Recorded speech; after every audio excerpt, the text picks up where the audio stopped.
We are still here for you and for your business. We are successfully advocating to continue to have Santa Clara County open our economy back up for business. We're not done with that advocacy. We're going to continue to advocate for a safe reopening of our economy. We recently had a great victory at the County Board of Supervisors supporting a $100 million small business loan program that was proposed by Supervisors Susan Ellenberg and Joe Simidian, and that was approved on Tuesday and going to move forward. We're excited about that. We're going to urge the county to consider loan forgiveness options similar to PPP loans.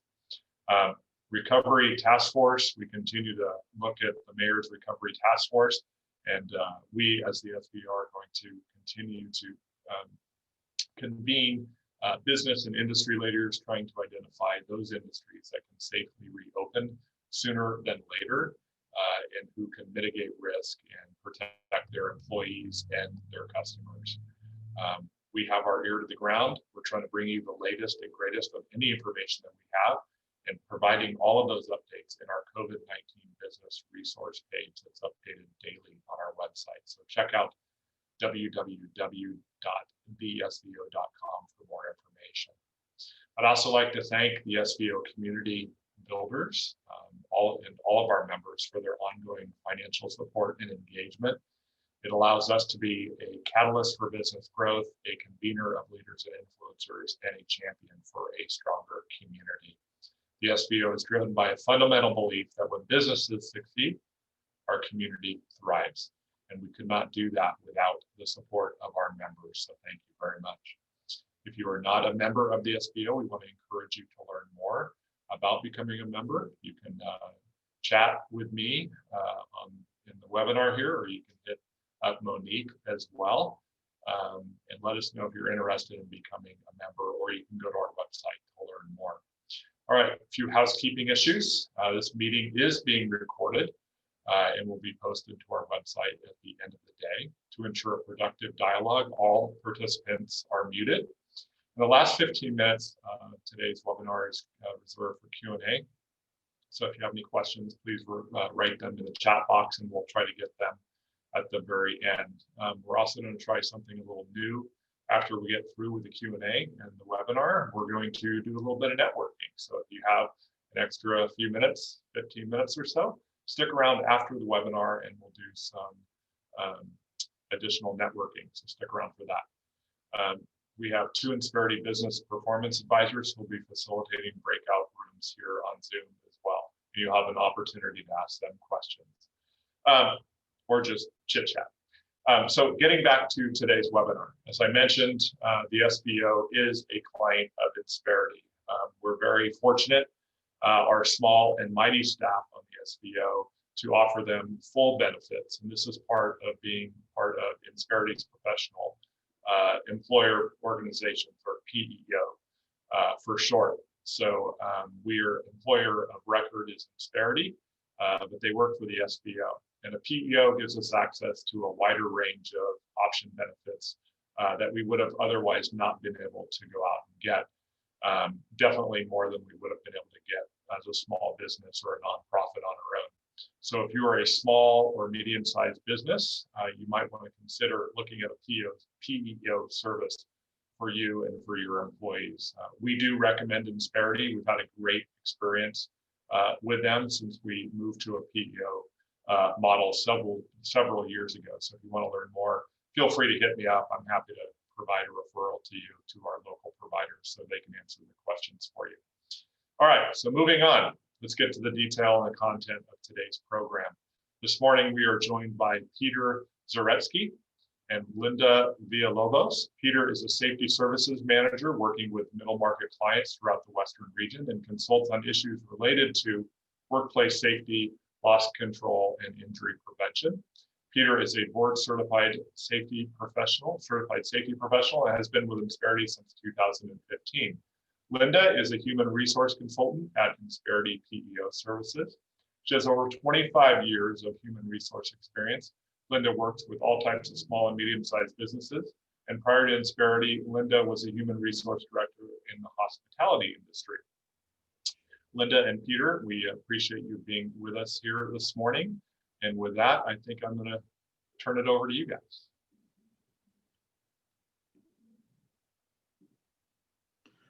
All right. Well, thank you very much. And I do appreciate everyone joining. Hopefully we'll have a very good presentation and conversation because quite frankly, Linda and I have, based on our experience, have determined that when we spend this time talking to you and asking what concerns you, quite frankly, what keeps you up at night, and then share our content with you, we come up with by far the best solutions and strategies that work just best for everyone. So just waiting for the presentation to get started, and we'll get going. Linda, if you could, can you make the actual presentation for the whole screen? Just put it as a slideshow. So while that's being done, in front of you, you'll see the agenda for today. Now, we will be talking a lot about disaster continuity and the business resiliency and just how you can create a best working environment when it comes to dealing with both natural disasters and situations such as what we're dealing with right now. We, in the last couple of months, have been in an unprecedented pandemic. Quite frankly, this is the first in my professional experience and as far as I can remember, and perhaps the same goes for many of you. However, what we want to talk to you about is, first of all, the main considerations for keeping yourself flexible and being able to adapt on the go. What are the current challenges that we are facing for California businesses? Issues that you will have to address in order to make sure that you are compliant with current regulations for reopening, as well as what are the best practices for addressing potential risks. So there will be a number of topics, and Linda and I will be going back and forth because our goal is to give you information as it's based both on the safety aspect, particularly OSHA compliance, which is where I come from, and human resource compliance, which is where Linda comes from. So Linda, next slide if you would. Okay, so right now, last time I checked, we are still under very severe restrictions. We are slowly reopening, as it was briefly mentioned.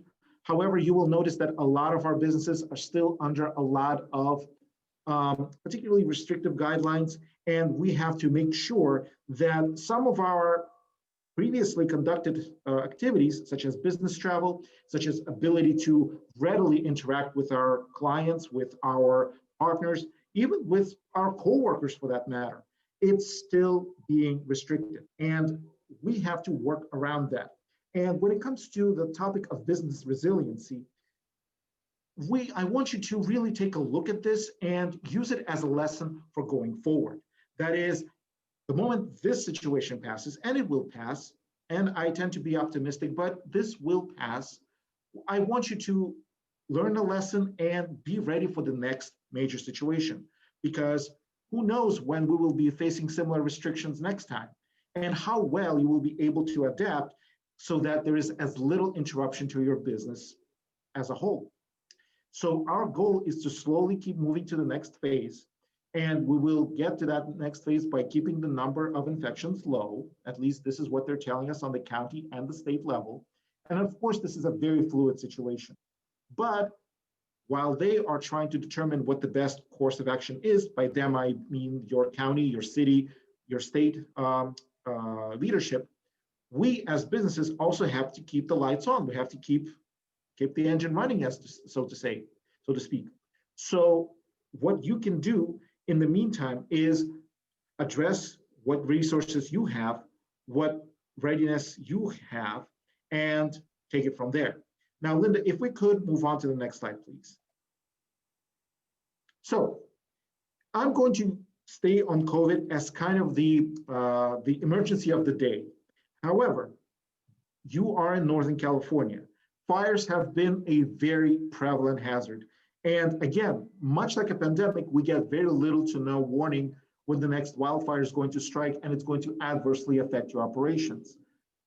I'm in Southern California. Similar to you, I also have to contend with earthquakes and other natural disasters that are incumbent to our state. And why do I bring those up? These are all situations that can greatly disrupt your business, like I said, with little to no warning, just like pandemic did to us during March, April, and has been going ever since. So in front of you, I have a couple of topics listed that will greatly benefit you when it comes to determining how ready are you right now and what you still need to perform in order to be compliant with the recommendations that have been initially passed by the state of California. And this is something I'm actually going to come back to towards the middle of this presentation. These are the recommendations that are now becoming laws. In the state of California, these are already being considered as assembly bills and state bills. They are going approved as legislation that will be affecting us going forward in months to come, even years to come. But also, how California goes, the rest of the country goes.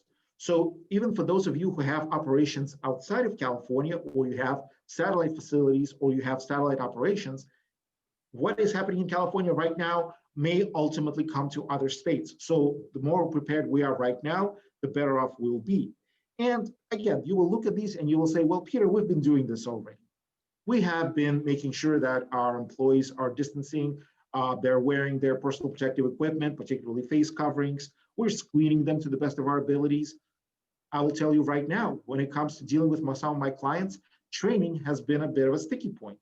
So again, let's take this opportunity to really take inventory of what we've done so far and make sure that we are ready to keep going forward at a steady pace without getting tripped over some of the local legislation, local ordinances that are being introduced, as well as making sure that our staff is fully aware of what their expectations are so they're able to perform at the level we want them to. At the same time, we keep ourselves compliant to Department of Labor, California Department of Industrial Relations, and other entities that require us to have appropriate precautions in place.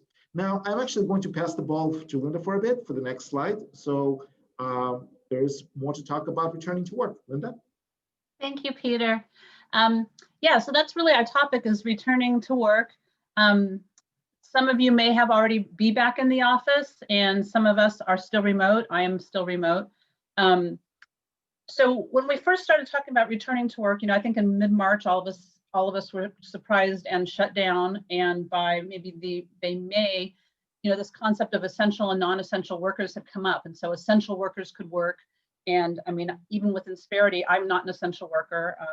So I didn't get the special letter. Peter, I don't know if you were deemed essential or not, but some of our folks were deemed essential.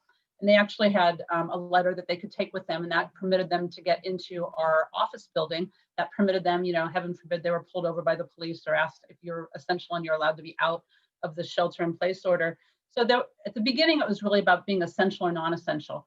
Now that we're, in San Diego, I'm in San Diego and we're in the red tier, you guys are in the orange tier. So it's not so much that only essential workers can go into the workplace, but employees who don't have the ability to work remote are allowed back in the workplace. So I think one of the first decisions you all had to make as business leaders is who's essential, who's non-essential, right? Who gets the letter, who doesn't, and then who can work from home. And even the state and counties today are still really requiring businesses to maximize that remote work situation. And unless an employee really, it's not practicable for them to work at home, then they can come into the office. So that's something that you have all had to deal with, right? Is to who's essential, who's not, and who can work remote. And to me, this is going to be one of the longest lasting changes. I have so many clients who we really thought we could never work remote. I never liked to work remote, right? I'd rather be in the office. I've got my 2 screens, I'm comfy, I got all my printers and my equipment. So it's been a real big adjustment. And when we talk about resiliency, how do we work from home and still be productive? So that's, to me, one of the first decisions y'all had to make. And that first bullet point on the PowerPoint says defining your essential employees based on their skill sets, their expertise, their job descriptions, right? How are you going to do this? So now you've decided who's essential, who's not essential, who can telework, who can't. The next step is communicating that information. And, I'm HR, so I'm going to pound on communication, really communicating company-wide. What's your objective criteria for essential, non-essential? you want to avoid confusion. Every employee wants to be essential. We all feel like we really matter, right? So if we're not essential, we might feel like we're not important. So that's something for you business leaders just to be aware of, to make sure employees understand, why they were designated. It's not a personal thing. It's really a business need, like everything else, right? We're making business decisions. The second thing, from the business owner perspective, right? Who can work in, who can come in and who can't, but then think about your employee's state of mind. That third bullet point says, assess employee readiness to return to work. Some employees like me, I'm like, bring me back. I'm ready to go back. Of course I live 10 minutes from the office, right? So, a lot of my coworkers have much bigger commutes than me. They don't want to go back. They love not losing an hour of their day to the commute. And then there's certainly much more serious things for employees that are in employees' head when you think about their readiness to return to work, such as maybe care of small children, care of, or maybe a vulnerable person living in their household and they're afraid to come into the office because they don't want to risk infecting a vulnerable person in the workplace. So another thing for you all to consider is assessing that employee readiness to return to work. How many of your staff will be happy to come in? How many really need to make some plans and preparations before they're comfortable coming into the workplace? So soliciting that feedback from your employees on their readiness to return is, to me, a really important step. This is all about trust, right? The employees need to trust you to feel safe to go back in that workplace. And by soliciting their feedback and understanding where they're coming from, hopefully you can gain their trust and maybe even take in some of those ideas to make the workplace more safe, make them feel more safe in the workplace. At Insperity, we put together a couple of readiness to return to work surveys, and some of them were based on very practical type things like, would you feel comfortable if there was sanitizer or there were masks or whatever? It's very practical things. And some are more, philosophical. What might keep you from being able to return to work? And we did a survey of all of our employees to try to figure out where people's heads were at so we could address those concerns before we asked people to come back. So right now at Insperity, we're kind of in a voluntary return to work phase. So, not in California, obviously, because we still have the shelter in place order, but in other states, some of our employees have gone back to the office, but Insperity hasn't told us we have to. At this point, it's voluntary. They're allowing us to return if we're comfortable. The last bullet point here is probably what you're all thinking. We can have people come back to work, but what if the employee refuses? There are definitely situations, and I've been talking to my clients about that. What do you do if the employee refuses to return to work? I'll go into that a little bit more on the next couple of slides, but there's a lot of things to take into consideration. At the end of the day, yes, an employee can be disciplined or even lose their job for refusing to return to work, but we've got to understand the reasons why they had that refusal. Okay, I mentioned communication. So that first slide that I did was really all about you planning, right? You've put together these plans, you've consulted with hopefully maybe your leadership team, maybe your all your employees, you've got all this information. You can have the greatest plan in the world, but unless you effectively communicate that plan, it's probably not going to turn out the way you want it to. So thinking about engaging the right stakeholders in your communication. I definitely encourage an all-employee meeting, a Zoom meeting kind of like this, where you can state what's going to be different when you come back to the workplace. What are the things that you're required to do now? You fill out maybe that checklist, right? Do I have a fever? Sort of a health screening. You may have to wear a mask. The employees may not be able to go into their common kitchen, right? You don't want people all touching that coffee pot and somebody might be infected. So there's going to be a lot of changes that you want to communicate so that the employees understand the expectations. So as far as communications, the first set of stakeholders would be everybody. And then I would highly recommend communicating separately just to your leadership team or your managers, your supervisors. Those are the folks on the front line who are, maybe seeing the hesitancy, seeing what protocols are working or not working. And some of those supervisors, many of them are there because they were the best worker, right? And now they're a supervisor and maybe communication isn't their strong suit. So helping them be comfortable in what they see and what they share, it would be the second important communication before you have a mass return to the workplace, making sure those supervisors are comfortable observing, enforcing the rules. Are they comfortable telling people to put their masks on? Do they have maybe some verbiage they can use if they get some challenges or pushback from their employees? So those are, a couple different stakeholders that you want to engage. Second bullet point says sharing the protocols and policies in advance to avoid uncertainties. We recommend at least a week in advance so that everybody understands what they need to do, so that it's not a surprise and people don't feel awkward and uncomfortable when they do come back. And the third bullet point says managers communication skills training. You probably know who your managers are who don't have the best communication skills, and helping them to communicate at this point, I think is just so key, because it goes back to that trust. If the employees don't trust that you have their best interest and trust that you want to keep them safe, they're probably not going to want to come back into the workplace. Some key considerations. School closures are still an issue. My kids are college age. I've got a kid who was living in LA when the pandemic started, and he's back at home. He's 23, so he can kind of take care of himself. But a lot of you or your employees have smaller children who really need attention, and those employees may not be able to focus both on work and their children. But you want them to. So the first bullet point here says flexible schedules. So I urge you all to consider, if you haven't, flexible schedule planning. Just like telework, we didn't think we could do it. We probably didn't think somebody could start work at 5 a.m. and then maybe take a break in the middle of the day to take care of their kid and then work later in the day. Or maybe we never wanted to give someone Fridays off because that didn't make business sense. But you know what? Now it really does. If they have Fridays off, maybe they can focus on your business Monday through Thursday. So being as flexible as you can is going to go a long way right now in this crazy environment we have. And the next thing it says here is federal and state regulations, FFCRA. I say that so easily now. I stumbled over it in April when it was a brand new thing. But the Families First Coronavirus Response Act was designed to help employees who are exposed or who get COVID.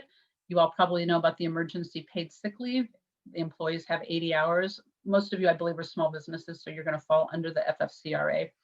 And then there's also the emergency or extended family leave, which it's a wonderful thing, but it's very confusing. And I'm sure you all have, like me, when does it apply? When does there a waiting period?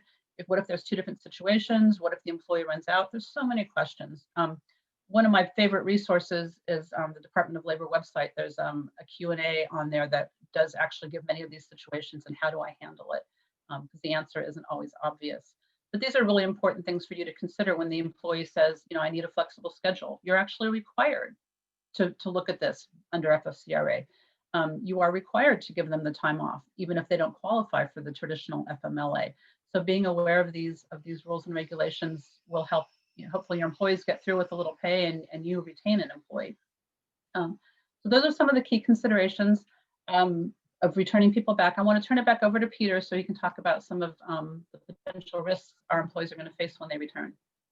Thank you so much, Linda. So I actually want to piggyback on what Linda was talking about, particularly when it comes to creating telecommuting practices and protocols. Please be mindful of the fact that this is going to be something that we have to really consider when it comes to running our businesses successfully. Now, not just for COVID, think for the future. Let's say there is some kind of an emergency that's going on, a wildfire, as it may. Again, I keep coming back to it simply because it was just so prevalent. And while I sincerely hope that none of you were actually directly affected by it, we have to be mindful of so many people who have been very seriously affected by this, many businesses that were very seriously affected by this. And the question is, how quickly can they come back to some level of functionality? So just think to yourself, it can always be worse. However, how do we address this?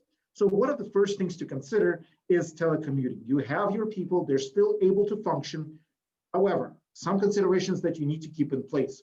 First things first, who gets to come back right away and who gets to be put at a slightly later time? Let's be mindful of what people perform. Think about your administrative support staff. I'm going to pick on accountants for no good reason, just because they're the first ones to come to mind. Given the right technology, given the right security access, can your accountant continue working from home? Can your accounts receivable, can your customer service groups keep working from home? Because if they can, provided that you give them very clear instructions and you supply them with appropriate technological means, be it giving them laptops, be it allowing them to log in into your secure server from their houses, allows you to clear up space in your facility, allows you to focus on people who have to be on site simply by the virtue of the job they perform. With less people, you're able to spread them out, which is something that we are strongly asked to do as a way to prevent the spread of infection. At the same time, you are also being able to stagger the schedules, meaning you will have somebody come in earlier in the morning, you will have somebody come in later in the day. Your goal is to still remain functional, still be able to get those projects done, simply they're being done at a slightly earlier or a later time. Again, I'm not saying it's an easy task, it is not. And I extend my deep respect to everyone who is able to figure this out. But I want you to be aware of these tools that are available to you. And again, take tally of the talent that you have, of individuals that you have, and seriously consider what are their abilities to perform. Because for everyone who comes back into your office, the mask wearing will apply. And this is where pretty much all bets are off. I had clients who come to me and say, you know what, there's uncontrollable coughing in my office. I feel uncomfortable. Can I work from home? And again, this may depend on the level of exposure and how vulnerable that particular individual is. They may be living with somebody who is vulnerable. They themselves may be immunocompromised. We have to be mindful of it. When it comes to mask wearing in the workplace, look at what the county is saying. Look at what the state is saying. We need to make sure that employees have face covers. They could be cloth masks, they could be scarves, they could be bandanas, whatever works, but they have to be worn in a public setting. So think about your workplace. If everybody is sitting in a sort of a cubicle farm where everybody is pretty much open to everybody else, that is a prime environment where infection will spread. So space those people out. Make sure they have those face coverings on. Now, can you spread them further? Maybe move some people into now empty offices? Great. Not only can they become a little bit more comfortable, remove the face covering while they're not interacting with anybody, but you're further separating them from one another. Another sticky point that will come up, and it's already been coming up, bringing people back who have had COVID or have tested positive for COVID. So the latest from CDC states that as soon as the person who have had COVID, who have developed symptom, have passed more than 24 hours of completely symptom-free, they don't have any fever, they are not taking any medication, they are deemed safe to come back. Can you test them before they come back? Yes, but this is going to be one of the major buts that I will bring up today. Please, please, please do not advise testing as a hiring practice or as a mandatory practice. Why? We are still addressing shortages of tests here and there. So you don't want to, quite frankly, shoot yourself in the foot by requiring a person to get tested and simply there is no testing to be done. If there is no testing to be done because the resources are slim, and mind you, we are in a surge of the second wave. It's been reported on the news. We see surges occurring in other states. We see an increase everywhere. So it's only a matter of time until the test kits become sparse again. Hopefully the production will ramp up and we don't see too many shortages. I cannot guarantee that, and neither should you. So if you can't test the employees because their kits are still available, great. It's an advised practice, but by no means a mandatory practice. So again, allow yourself flexibility. If there is no testing to be done, allow the person to stay at home for as much as possible, for as long as possible. 10 to 14 days still appears to be a very viable time period. And again, please allow for this person to be accommodated. If they can work from home, allow them to keep working from home. That is something that you can do so you don't face some employee shortages. Now, I actually want to transition into business continuity because again, and Linda, next slide if you would please. So again, I keep going back on COVID, but this really is the conceptual enterprise that we have to address for all natural disasters, big and small, because they will be able to disrupt your businesses, they will be able to disrupt your operations. And what I want to do is for you to be aware of these three major concepts that once you have a very good handle on, you can pretty much address any and all natural disasters as they come into our fair state. First things first, and Linda already mentioned this, communication. You want to make sure that you have ready templates, ready to go the moment something happens. You let your staff know. You tell them, these are the parts of our business that are being impacted right now. The people who are affected will be notified separately with very clear instructions of whether or not they telecommute, whether or not we just tell them to stay home and wait for further instructions, or whatever the plan of action is. Now, those are short-term instructions. Your employees will benefit from knowing what's going to happen the day after tomorrow, what's going to happen next week, next month, to the best of everybody's abilities. Thinking back to March and April, we've heard very conflicting statements that this will be over before Easter, this will be over before the new school year. Quite frankly, it's already mid-October and we're still in the middle of the pandemic. However, when it comes to long-term communication and instructions, please make sure that your employees know that until the situation changes, until the state and the federal government give us updated guidelines, you have a process in place for making sure that supplies will be coming in. People still have the ability to perform their work, they have the right technology, and you will prioritize the tasks that you can complete with reduced workforce, or workforce that is no longer working on site, remote workforce. This will also apply to COVID as well as pretty much everything else. Personal safety reminders. Now, even if you do have people who are working off-site, you still want to show that you care deeply about their well-being, that you want them to stay healthy, you want them to stay safe. Whether or not this is COVID or this is a wildfire, advise them to stay indoors, have their safety gear ready, be it a mask or be it hand sanitizer. Advise them on what the best practices are. Places like CDC, places like California Department of Public Health, they're all great resources, and I highly encourage you to look at their websites, because what they have also right now are published guidelines for individual businesses. And they pretty much give you best practices on what you can address right now, what you can address later on. Now, you have done the communication. Now comes to the actual crisis management. So determine, and I already said this before, who are your mission critical personnel and resources. They've been called essential workers during this pandemic, but determine who are the people who simply must be present, people who you simply cannot afford to lose. Without them, the proverbial lights go off, and we certainly don't want that to happen. So have a list of those individuals and their functions. If you can create redundancy, that is, somebody else can step into that person's shoes, all the better. But you want to have that list handy so you know right off the bat, if, say, I'm going to use myself as an example, and if hope there's nobody else named Peter on the presentation, if Peter goes down, can Linda step in and continue his work? The answer is yes. Great. What technology will she need? What supplies will she need? You have that inventory, the same inventory I mentioned earlier. Great. Now this another person can step into Peter's shoes because Peter is recuperating, but you don't lose any productivity. I already mentioned technical support for remote staff. You will be surprised how many of our clients were sending people home and then realizing that, wait a minute, we gave them laptop, but we forgot to give them security clearances. So now we want people to perform work remotely. They simply cannot log in.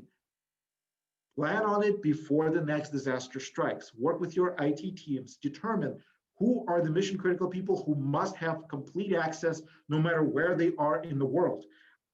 I'm thinking to some of our clients who had employees overseas when the pandemic struck, and suddenly there are no flights. The borders are closed. It takes a while to get back home. What are you going to do? Are you able to still let that person work wherever they may be stopped? Maybe it's in a different state, maybe it's in a different country. So again, think about those individuals. What impact will it have on business operations if they are suddenly not available? And take it from there. Also, you still have clients to work with. You still have customers that you need to serve. Do you provide service to them remotely? Have you been able to do so beforehand? Can you still do it with your employees working from their houses, or they're working from other sites where there's few of them? If you're performing actual face-to-face interaction with your clients and your customers, are you able to telecommute? I'm thinking to all the doctor offices who have to go to telemedicine now, where you are on the screen with your provider and you're still having a conversation with them, you're simply no longer in the same room. And if there is an actual physical item handoff, can you do so at a what we call now a curbside handoff, where you create an environment, a safe environment, where one person can drop off an item, step away, the other person from your client or customer entity comes in, scoops it up, but there is very little to no person-to-person contact. And ultimately, I'm going to go back to being the optimistic person that I am. We are going to get through this. We have been doing great so far. We have been weathering the storm. And once it passes, we should be able to come back to work, hopefully at 100% capacity, just as we did before this pandemic, and which is what we're going to do whenever the next natural disaster strikes. We want to make sure that our facility is actually ready to accept our personnel. Whatever disinfection and disinfection needs to be done. We want to also think ahead to what we call the hybrid work environment. Maybe after all this said and done, you will look over to your operation and you will say to yourself, you know what? We actually like Peter working away from us. He does just as fine working remotely. Guess what? We no longer have to worry about him not being able to come into work and possibly losing his functionality if he's not in the office. So while hopefully we will be able to come back to 100% capacity, I still want you to have the hybrid workplace environment as an option. It's a very good option if you can manage to pull it off.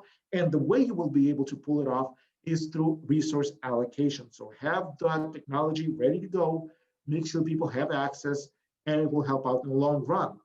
Now, while we're still dealing with COVID-19, next slide, please.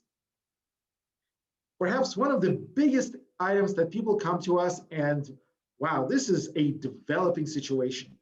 Workers' comp, workers' compensation. So I will jump right into this because I'm sure at least one of you has questions about this. What happens if an employee becomes infected? They were working for you. Is it covered by workers' comp? Unfortunately, the answer is yes. In the state of California, workplace-related COVID-19 diagnosis is covered by workers' comp. It is your responsibility to make sure that it is reported to your carrier. We also advise our clients to immediately report it to us, even if they're not sure if the employee actually contacted COVID-19 outside of work. So this particularly comes into play where you have, say, for example, salespeople who do some field work. They may be working from home. You're just not sure if there are who they're interacting with, and if they may possibly putting themselves in a situation where they can contact COVID-19. The reason why we say this is, and I'm actually going to jump bullet points a little bit, of something called the rebuttable presumption. And this is something that's unique to California. So back at the beginning of this pandemic, Governor Newsom has declared a rebuttable presumption, which means, and I'm going to put it in a very simple terms, if you have an employee who may have been coming into work, whether or not they come into the office or they work into the field, but they have been actively interacting with others, and they come down with COVID-19, it is now a workers' comp situation. It is assumed to be a workers' comp situation until proven otherwise. And it is your responsibility as an employer to make sure that it is reported to your carrier, and the burden is now on you as the employer and on your carrier to prove otherwise. In the other states, we're running into a situation where the burden is on the employee to prove that their COVID-19 is workplace related. In California, the burden is on the carrier, as I've said, and on the employer.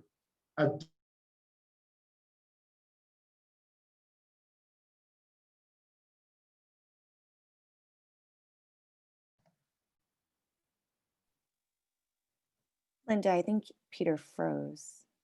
Okay, I wasn't sure if it was me or if it was Peter. Same. Okay, well, I will kind of finish up on the employee claim considerations. In fact, right before this presentation started, I had a call from a client who said they had 4 employees test positive this week. So as Peter said, my first guidance to the client was call workers' comp, get that reported. Once you report it as the employer, your carrier will advise you on what to do. So just your primary responsibility is reporting it, and then they'll give you some information back. To take it a little bit farther, you know, your second responsibility and will be to investigate and find out who those affected employees may have exposed in your workplace. And you are required to inform those employees. I know in San Diego, we're required to report it to our local health department as well. If it's 3 or less, you don't report the name, but once you get 3 or more, now it becomes potentially something they're going to want to investigate. So I've worked with LA County, and they've actually been pretty easy to work with on some of this stuff. So don't be afraid of it. Just jump right in, because there's a lot of time restrictions as well. So I'm going to kind of flip from, and if you have questions on workers' comp, we'll take those later, and hopefully Peter will be able to log back in. I think he's back. I am back. Okay, So Peter. thank you so much, Linda. And Just sorry, one quick Linda. comment. Linda, Yes. can you change the display setting on your slide? Oh, I'm sorry. That's okay. We just see your notes. Okay. Under top left, display settings.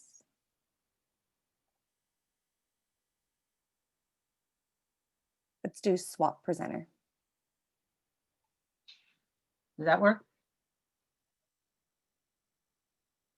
No, that's all right. Let's just keep going. Okay. Let me find. Oh, there you go. There Perfect. we go. Okay, so this is the slide I want. So Peter, we'll take workers' comp questions towards the end, but let me go ahead and continue on, because I know in the interest of time we're getting through it. Okay, so this is where I kind of want to, we believe at Insperity in the resiliency of the American entrepreneur, and this is what is getting us through this right now. It's important that we keep fluid, we keep flexible, we keep motivated. As business owners and business leaders, you're on this call, you care, right? This is important to you. You care about your business, you care about your people, and just being here shows that you are resilient and you're working your way through this. You're trial and error and trying to get through whatever's been thrown at you. It's impacted you. You may have had to close your business. You may have lost money. You may have gotten the PPP loan. You've got so many things going on in your head. But really, what are some of the lessons learned about this? And I like how Peter keeps saying it's not just COVID, but we can apply this to other things that get thrown at us in the future. But I think it really has drawn us closer together as employees. Even though we're on Zoom, we are getting to know each other through this crazy experience that we're all sharing. So as company families, we're getting to know each other better. We're understanding each other. We're also valuing each other. I think the worth of each individual, if you've lost somebody in the workplace or if you've gained somebody, that's something that you've learned and you've gotten through. I just want to make sure I'm not frozen or disappearing. Nope, you're good. Okay, because you guys look frozen for a minute there. I think you're so riveted by my talking. So we've learned a lot about how businesses keep going in these different situations. It's teaching us resilience. It's teaching us that things are changing, like telework. Peter mentioned telemedicine. I think that's another huge one that's going to really change how things go. So all these changes, but change is scary, right? We all know change is scary. As leaders, you're trying to implement this change, but there's resistance from the employees when there's change. So how do you keep the employees motivated and maintain your company culture? How do you maintain that optimistic mindset in this challenging times? I really liked hearing the chamber's, one of your values or your core values or your mission is almost the same as Insperity. Ours is helping businesses succeed so communities prosper. It's not just, the success of the business and the success of the community are tied hand in hand, just like the success of the business and the success of the individual. But with the optimistic mindset, one of our core values is perseverance through an unbiding faith and optimism. And we do believe things are going to get better. And when it does, we really need to be conscious of So Monique and I were talking beforehand, this slide says pre and post COVID. I wish there was a post COVID, right? Who knows when that's going to come, but there definitely was a pre-COVID. So think about, what was your workplace culture like pre-COVID? Did you have a mission statement? Did you have a vision? Do you have core values? Are those still relevant, right? Have they changed because of what's gone on? So you may want to go back to those basics and reevaluate your mission, vision, and values. Think about your business reputation. Have things changed for your business? Have you had some instances of COVID? Did you have layoffs or furloughs? Did you have to reduce pay for your employees? It's not easy to do, and it's not easy to have it done to you. So think about those things. Did they happen? How did it go? The impressions of your workforce and how they were treated during this pandemic, it's going to reverberate for quite a while. It's going to leave a lasting impression on those employees. So think about that as you go on. And it's, if it wasn't so smooth, it's okay to acknowledge that, right? Because you want to put it on the table and move forward. So think about that, the morale, and what is the trust in your leadership. Think about the past. And then as we look towards the future, how do we rebuild that workplace culture? I strongly encourage you, and some of your businesses may be very small, and you don't need to put together a committee. Some of you may be larger, and you're able to pull maybe a committee of employees from different departments or locations to do sort of a culture committee or something like that. But how can you solicit ideas from employees so that you can identify, implement areas that need to meet that must evolve to meet the new needs, right? The needs of the remote worker are a little bit different from the worker in the office. I mean, one of my favorite things, I like food. No, I won't pretend like I don't. So in the office, I loved it when the boss bought us lunch. I loved it when we could go across the street and he'd buy us lunch, but that's not happening right now. My company, we had a meeting last week and they gave us each DoorDash gift certificates. I've never used DoorDash, but I cannot tell you how fun it was to have $40 to buy myself 2 lunches using DoorDash. Like, it made my week. I'm still talking about it, right? So you can find out what are those new needs that need to be met and how can you do that creatively. It also, if you're able to have a company culture committee, creates opportunities for cross-team collaboration. You might learn things, business efficiencies just by these folks working together. And as a leader, can you lead your people with empathy? Do they understand what you're going through, and do you understand what they're going through? So those are some of the culture things we want to ask you to think about as we move forward. And with that, we'll kind of recap some of our key takeaways. And I can't see if the chat, if we have any questions or not, but Peter, let's go ahead and turn into the key takeaways here. Sure, thank you very much, Linda. So some of the main items that I want to address with you right now is to take tally of your safety protocols. Make sure that they correspond to your current county regulations, particularly when it comes to having people back in the workplace, how many people are permitted back at the time, what are the appropriate mask wearing protocols, because chances are you're still under very restrictive ones, which state that whenever you are in a public setting, whenever you are interacting with somebody, you are required to have a face covering on. Also, make sure that your safety protocols account for people who will be working remotely. And how will you be able to maintain your functionality even with your entire workforce spread out? Something else that you want to be mindful of are workers' comp regulations. I've already briefly mentioned this at the beginning of the presentation. There are currently 2 pieces of legislation that are coming down the pipeline that I want you to be aware of. The State Bill 1159, which takes the rebuttal presumption that I briefly mentioned and extends it to 2023. So this is something that you have to be mindful of. So reporting your COVID-19 positive cases to workers' comp will be the practice going forward for the next couple of years. Another important piece of legislation that I want to really briefly cover is the Assembly Bill 685. This one will come into effect next January, but it will require you as employers, whenever you have a COVID-19 positive case in the workplace, to notify all affected individuals, those who have been in somewhat close proximity to that one infected individual, to be notified within 1 business day. So those are just some of the pieces of legislation that are going to be affecting us all in California, and I want you to be very mindful of it. You combine that with other items that I will have Linda talk about, and quite frankly, you will be in good shape if you aren't so already. All right, a couple more of the key takeaways. We talked about the consistent objective criteria for essential, non-essential employees, as well as who can telework and who cannot.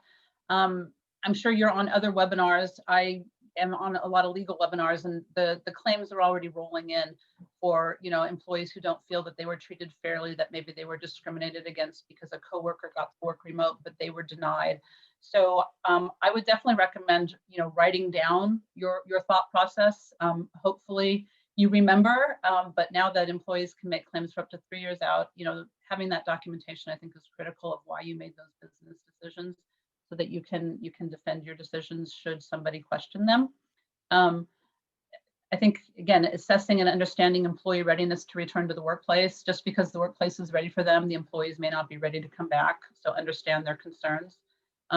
Understand who your stakeholders are, get their engagement, make sure they understand the policies that you've developed to bring people back and execute that communication to everybody. Offer leadership communication training whenever you can. Again, it's not everybody's strong suit, but it's so critical right now. Offering that flexible scheduling, be creative, utilize FFCRA really to your benefit to help your employees. And so you understand how much time off they can take, how much pay they can get. You get your tax credit for it. That's the nice thing about FFCRA. You lose the employee, but at least you can get that tax credit. And then Peter, why don't you take it home with these other takeaways? So quite frankly, I will have to say, just make sure that you have clear communication to your employees. You take tally of your resources. And again, we will get through this, and there will be other disasters that will try to affect our business community. Yeah, unfortunately, it's the fact of life. It's the fact of life. But we always can be ready for it. And the more ready we are, the easier it will be to us to pass through this. So at this time, Linda and I will take questions. So if we can go to the next slide, please. Yeah. Oh, by the way, real quick, yes. Before, I almost forgot. So these are some of the really great resources that we encourage you to check out, particularly business continuity planning and crisis management with respect to COVID is addressed by the California playbook. So you will see that on the right. Your county public health orders are listed on the right-hand side as well. So these are two great links that we highly encourage for you to check out. They're very easy reads, but they give you a very good amount of information that you need to have right at your fingertips and build from that. Particularly the California playbook, it tells you what piece of information you need to have in order to be compliant with California Department of Industrial Relations, which is very, very important for you to avoid possible fines or citations. Okay, so now we can definitely take questions.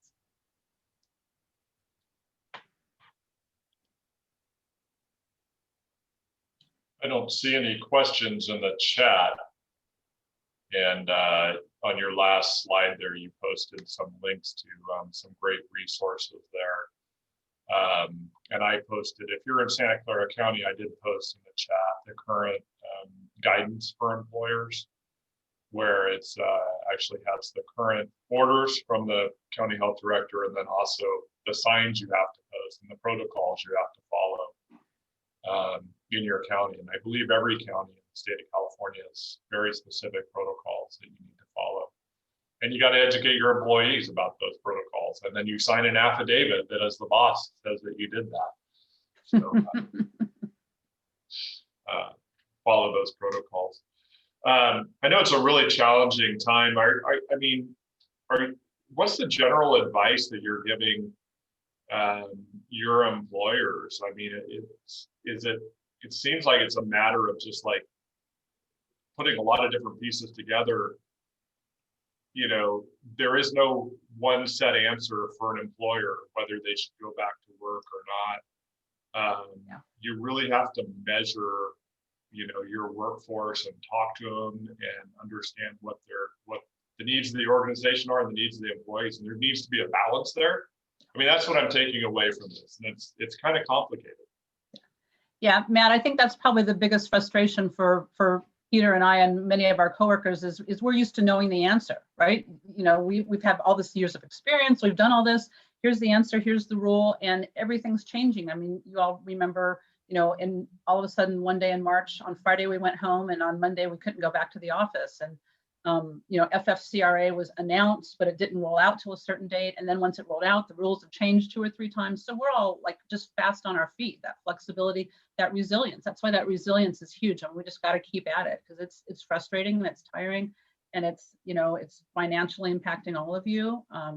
You know, and so we just got to stay with it. I guess one thing we didn't really touch on, if any of you have an employee assistance program, you know, the mental stress that you're all under and your employees are under, having resources also for that, because it is sort of a confidential thing, you know, whether it's telemedicine or referring back to your insurance. I guess I would also, you know, just advocate for any kind of an employee assistance program here. Yeah. And Linda, really quick, I'm just going to add one last thought. Whenever you're communicating to your employees, and you have to give them safety precautions and safety guidelines, always take time to explain why this particular precaution is being implemented. Because the moment people understand the reasoning and the logic behind a certain safety rule, be it taking temperature, be it wearing masks, being staying apart from each other, it becomes much easier for you to implement that rule and allows you to have a consensus with your employees and optimum participation. Okay. There was a question in the chat about, is 1159 a California State Senate or a California State Assembly bill? 1159 and AB 685 last. Yes. I'm not sure what the question was, but Peter. Those are the two bills Peter mentioned. Yeah. And I'll just really quickly repeat. So they're actually twin bills that were passed and signed by Governor Newsom right at the same time. SB 1159 will take the rebuttable presumption of workers' comp claims for all COVID cases and extend that process from now until 2023, and it actually becomes law. So pretty much employees who come down with COVID-19 in the workplace have the right to be automatically covered by workers' comp until proven otherwise. So that's pretty much the layman's version of it. And the AB 685, which will come into play on January 1st of next year, it requires you as employer to notify within 1 day any individual who has been possibly exposed in the workplace to COVID-19 the moment you become aware of it. So let's say you have an employee who comes to you and tells you, hey, Matt, so I've been just diagnosed with COVID-19. You ask me, Peter, who have you been in contact with? And I will say, Linda. So Linda must be notified by you, Matt, within 1 business day. Okay. All right. And in the protocols for Santa Clara County, there's actually protocols on if you have employees test positive and things that you have to follow. Not name the employee, but let everybody else know somebody else tested positive in the workplace. So, I don't see any other questions coming in through the chat. So I want to thank both Peter and Linda. That was great. It was helpful. A lot of super useful information and best practices. So thank you very much for that. Thank you for being here, Peter. Thank you, Linda. Appreciate all that Insperity does to keep our operation running smoothly and keeping me out of HR jail. I appreciate that. Making sure payroll goes through on time. That's always appreciated by all the employees here. That's made possible because of the support of our members. So thank you for that. Appreciate everybody logging on. If you'd like to hang out for a few